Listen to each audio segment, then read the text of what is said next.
So this is our first look at the design of Huawei Mate 40 and Mate 40 Pro, as we now have the CAD-based renders of these upcoming Huawei flagships. These renders were shared by OnLeaks, and while we don't have any information regarding the specifications or the launch date, we now know the design of these phones from every angle.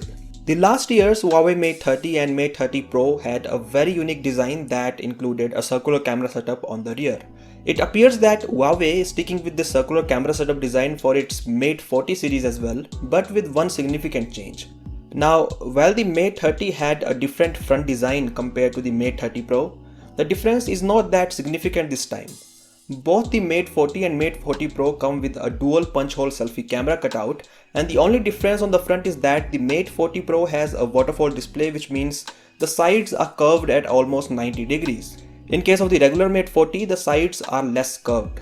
Now, because the punch hole cutout is bigger than usual, it is most likely that there are other sensors along with the dual selfie cameras. The biggest design change is perhaps on the rear of both phones. Yes, the circular camera setup design is still there, but this time the camera bump is huge in size. While the Mate 40 has triple cameras and an unknown sensor, the Huawei Mate 40 Pro has quad cameras, where one is a periscope camera. Looking at the size of the camera module, it won't be a surprise if the Huawei Mate 40 Pro comes with a really large camera sensor. Another noticeable design change for the Huawei Mate 40 Pro is that Huawei is bringing back the physical buttons on the sides. On the Mate 30 Pro of last year, there were virtual buttons for the volume control instead of physical buttons, but this time, despite the fact that Mate 40 Pro has a waterfall display, the phone has physical buttons on the side.